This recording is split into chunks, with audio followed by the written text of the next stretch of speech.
తెలంగాణలో అసెంబ్లీ ఎన్నికలతో చతికిలబడ్డ car parliament ఎన్నికల ఫలితాలతో పూర్తిగా గరాజ్లోకి వెళ్ళిపోయింది. ఒక్క ఎంపీ సీటు కూడా గెలుచుకోకపోవడంతో బీఆర్ఎస్ క్యాడర్ పూర్తిగా డీలా పడింది. ఇలాంటి టైంలో వరుస షాక్లు ఆ పార్టీని నాయకులను మరింత కుంగిపోయేలా చేస్తున్నాయి. తాజాగా తెలంగాణ మాజీ speaker Banswada MLA Pocharam Srinivasa Reddy car దిగి హస్తంగూటిలోకి చేరిపోయారు. పోచారం శ్రీనివాసరెడ్డితో పాటు ఆయన కుమారుడు భాస్కర్ రెడ్డి కూడా కాంగ్రెస్ పార్టీలో చేరారు.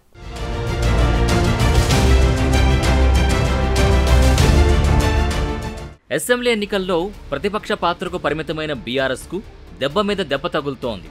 సొంత పార్టీ ఎమ్మెల్యేలే షాక్ ఇస్తున్నారు. ఇప్పటికే 3 ఎమ్మెల్యేలు కారు దిగి కాంగ్రెస్లో చేరిపోయారు. ఇప్పుడు మరో సీనియర్ పొలిటీషియన్ కారు దిగేశారు.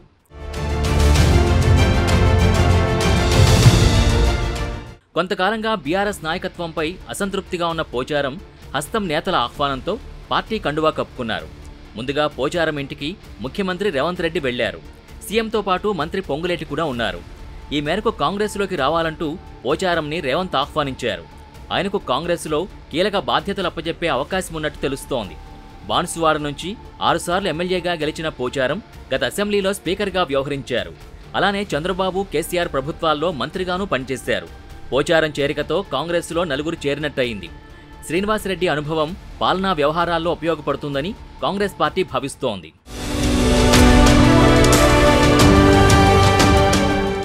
రైతుల సంక్షేమానికి పోచారం శ్రీనివాసరెడ్డి ఎన్నో సేవలందించారని రేవంత్ రెడ్డి అన్నారు. తమ ప్రభుత్వం రైతు సంక్షేమానికి అధిక ప్రాధాన్యత ఇస్తోందని, ఈ విషయంలో పోచారం సూచనలు స్వీకరిస్తామని చెప్పారు. వ్యవసాయం దండగ కాదని, పండగ చేసే బాధ్యత తమదని చెప్పారు. రైతు సంక్షేమ రాజ్యం కోసం సహకరించే అందరి మద్దతు తీసుకుని ముందుకు వెళ్తామన్నారు. సీనియర్లతో సమానమైన గౌరవం పోచారం శ్రీనివాసరెడ్డికి ఇస్తామన్నారు.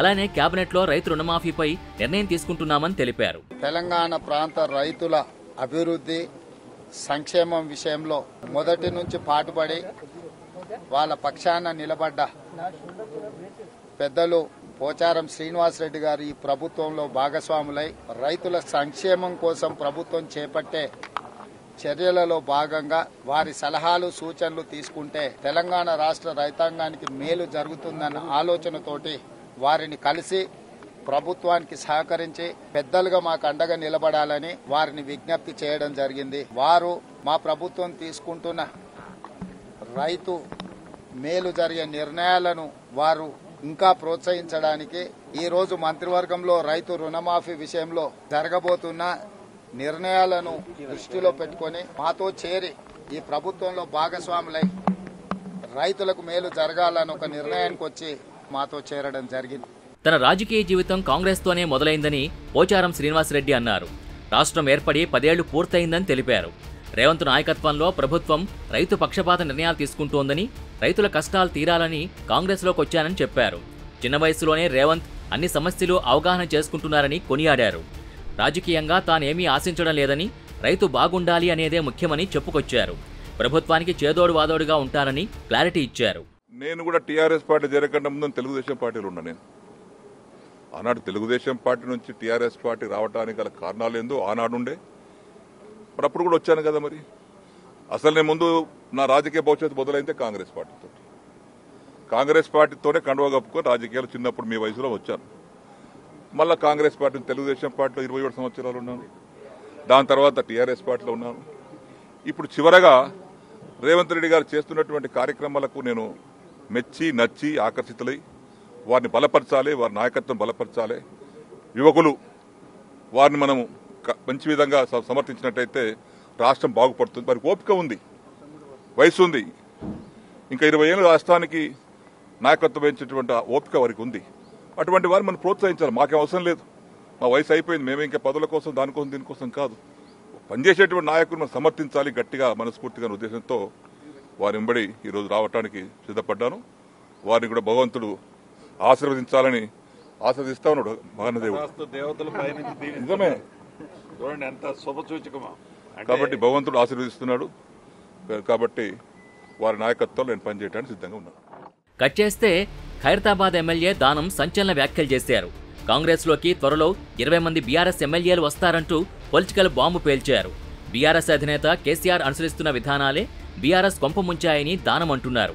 గ్రేటర్ హైదరాబాద్లో కారు మొత్తం ఖాళీ అవుతుందన్నారు. బీఆర్ఎస్ ఎమ్మెల్యేలు కాలే యాదయ్య, అరికపూడి గాంధీ, గూడెం మహీపాల్ రెడ్డి, ముఠా గోపాల్, సుధీర్ రెడ్డి, వివేకానంద్, కొత్త ప్రభాకర్ రెడ్డి, ప్రకాష్ గౌడ్ కాంగ్రెస్లో చేరతారని దానమన్నారు. మాజీ మంత్రి మల్లారెడ్డి కూడా కాంగ్రెస్లో చేరడానికి సిద్ధంగా ఉన్నారని చెబుతున్నారు. చేరికలపై సీఎం రేవంత్ రెడ్డి, సునీల్ కనుగోలు చర్చించారని దానం తెలిపారు.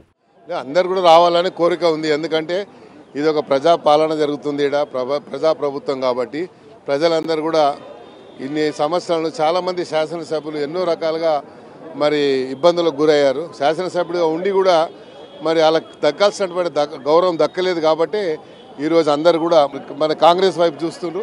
కాంగ్రెస్ పార్టీ తరఫుననే వాళ్ళకి నిజమైనటువంటి న్యాయం జరుగుతుంది అనేది అందరి ఒక విశ్వాసం, ఒక నమ్మకం. కాబట్టి తప్పకుండా అలా జరుగుతుంది. చాలామంది అందరూ, నేను నంబర్ చెప్పలేను కానీ చాలామంది మ్యాక్సిమంగా అందరి ఆలోచన ఇదే ఉంది. బీఆర్ఎస్ పార్టీకి చెందిన మరికొందరు ఎమ్మెల్యేలు కాంగ్రెస్లో చేరేందుకు రెడీగా ఉన్నట్టు తెలుస్తోంది. ఇప్పటికే 4 ఎమ్మెల్యేలు కారు దిగి హస్తం కండువా కప్పుకున్నారు. మరో డజన్ మంది గులాబీ ఎమ్మెల్యేలు కూడా కారు దిగేందుకు సిద్ధంగా ఉన్నట్టు తెలుస్తోంది. ఉప్పల్ బీఆర్ఎస్ ఎమ్మెల్యే లక్ష్మారెడ్డి ముఖ్యమంత్రి రేవంత్ రెడ్డి పరిపాలన బాగుందని కితాబిచ్చారు. కాంగ్రెస్లోకి వచ్చేందుకు సుముఖత వ్యక్తం చేశారు. ఉమ్మడి పాలమూరు జిల్లాలో కీలకమైన గద్వాల ఎమ్మెల్యే కృష్ణమోహన్ రెడ్డి కూడా బీఆర్ఎస్ను వీడే సూచనలు కనిపిస్తున్నాయి. ఆయన త్వరలో కాంగ్రెస్లో చేరతారని చెప్తున్నారు. ఒకరిద్దరు ఎమ్మెల్యేల చేరికలు కాకుండా ఏకంగా బీఆర్ఎస్ ఎల్పీ విలీనం కోసం కావాల్సిన ఎమ్మెల్యేల సంఖ్య కోసం కాంగ్రెస్ ఫోకస్ పెట్టింది.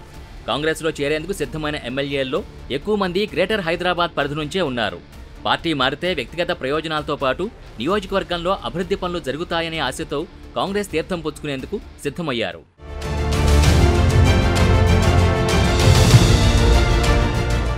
అసెంబ్లీలో బీఆర్ఎస్ ఎల్పీ సీఎల్పీలో విలీనం కావాలంటే ఆ పార్టీకున్న ఎమ్మెల్యేల్లో 2/3 వంతు పార్టీ మారాలి.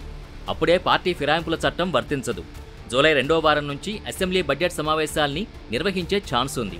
ఈలోపే అన్ని అనుకున్నట్టుగా జరిగితే బీఆర్ఎస్ ఎల్పీని కాంగ్రెస్ శాసనసభా పక్షంలో విలీనం చేసే ప్రక్రియ పూర్తి చేయాలని సీఎం రేవంత్ టార్గెట్గా పెట్టుకున్నారు. మరోవైపు బీఆర్ఎస్లో టెన్షన్ పీక్స్కు చేరుతోంది. పోచారం ఇంటి ఎదుట బీఆర్ఎస్ నేతలు ఆందోళనకు దిగారు. ఆయన కాంగ్రెస్లో చేరడాన్ని నిరసిస్తూ మాజీ ఎంపీ బాల్కసుమన్, పలువురు నేతలు ఇంటి ఎదుట బైఠాయించారు. అదే సమయంలో సీఎం రేవంత్ అక్కడే ఉండడంతో ఆందోళనకారులకు నచ్చజెప్పేందుకు పోలీసులు ప్రయత్నించారు. ఈ క్రమంలో పోలీసులకు బీఆర్ఎస్ నేతలకు మధ్య వాగ్వాదం జరిగింది.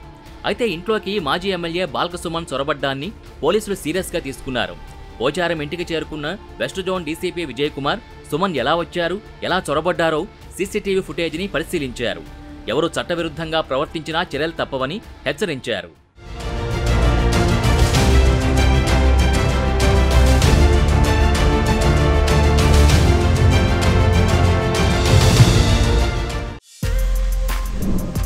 For more videos like this, subscribe Big TV channel.